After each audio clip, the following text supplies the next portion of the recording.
सादर जय जिनेन्द्र। नवीन शिशु संस्कार बोध भाग 4 इकाई 4 भगवान ऋषभ जैन जीवन शैली पाठ 1 भगवान ऋषभ। भगवान ऋषभ इस अवसर्पिणी काल के प्रथम तीर्थंकर थे। उनकी माता का नाम मरुदेवा तथा पिता का नाम नाभि था। ऋषभ कुमार बड़े हुए, उनका विवाह हुआ। उनके दो रानियां थी, सुनंदा और सुमंगला। भगवान के दो पुत्रियां थी, ब्राह्मी एवं सुंदरी तथा भरत बाहुबली आदि सौ पुत्र हुए। भगवान ऋषभ से पहले यौगलिक युग था। उस समय भाई बहन के रूप में युगल उत्पन्न होते थे। वे लोग सहज शांत स्वभाव वाले होते थे। उस समय न नगर था, न मकान, न खेती और न कपड़ा। उनके भोजन, वस्त्र और आवास के साधन कल्प वृक्ष थे। भगवान ऋषभ का जन्म हुआ उस समय यौगलिक व्यवस्था छिन्न भिन्न हो रही थी। कल्प वृक्ष की शक्ति कम होने लगी थी, जिससे यौगलिकों में परस्पर संघर्ष होने लगा। उनकी समुचित व्यवस्था के लिए बनी कुलकर परंपरा प्रभावहीन हो गई। अंतिम कुलकर नाभि इस दायित्व से मुक्त होना चाहते थे। उस समय सबकी सम्मति से ऋषभ प्रथम राजा बने। राजा ऋषभ ने लोगों को श्रम करना सिखाया। लोगों के मस्तिष्क में यह बात जमा दी, श्रम करो सुखी रहो। ऋषभ ने लोगों को समूह में रहना सिखाया। गांव व नगर बसाए। ऋषभ के नगर का नाम इंद्र ने विनीता रखा, जो बाद में अयोध्या के नाम से प्रसिद्ध हुआ। ऋषभ ने उन्हें ये मुख्य प्रशिक्षण दिए। कृषि, खेती करने का प्रशिक्षण। असी, तलवार आदि शस्त्र निर्माण व उपयोग का प्रशिक्षण। मसी, लिखा पढ़ी के द्वारा व्यापार करने का प्रशिक्षण। इसके अतिरिक्त भोजन पकाना, बर्तन बनाना आदि कलाओं एवं अन्य प्रशिक्षण दिए।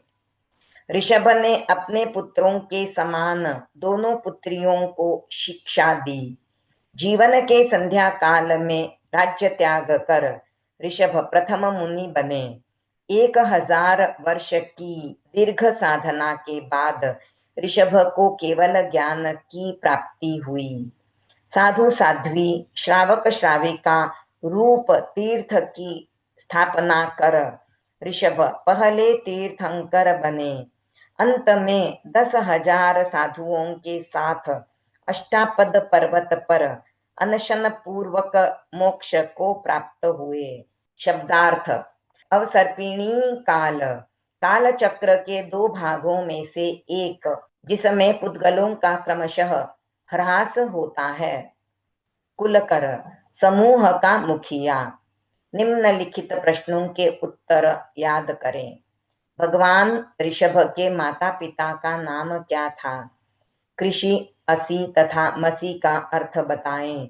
भगवान ऋषभ को दीक्षा के कितने समय पश्चात केवल ज्ञान की प्राप्ति हुई?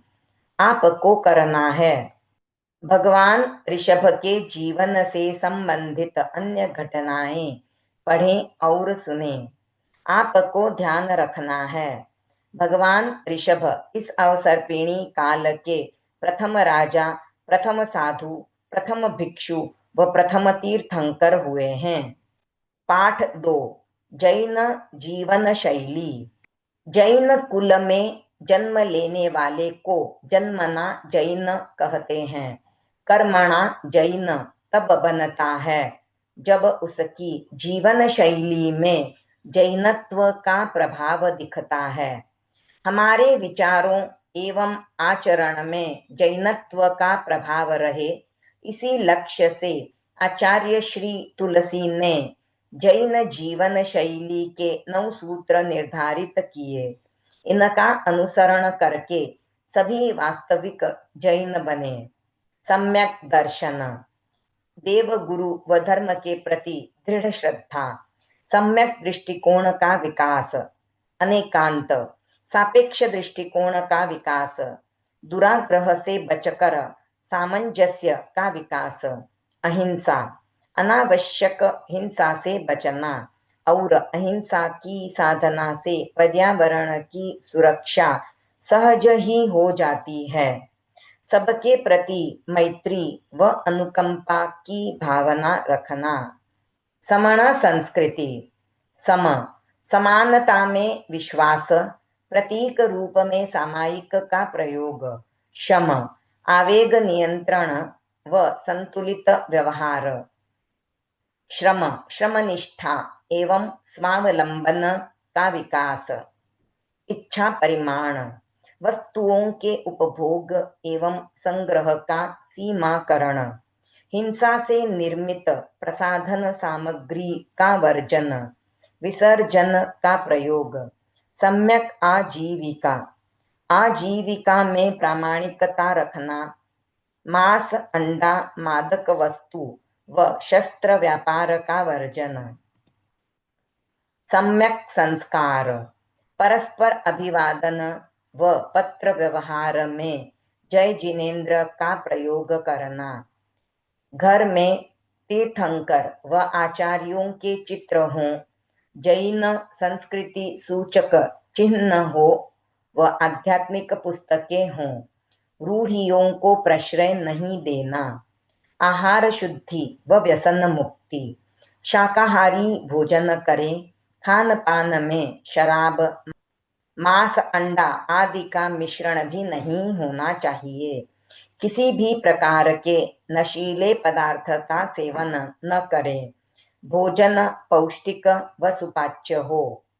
साधर्मिक वात्सल्य, समान धर्म को मानने वाले साधर्मिक होते हैं। साधर्मिकों के प्रति आत्मीयता पूर्ण तथा भाईचारे का व्यवहार करना चाहिए।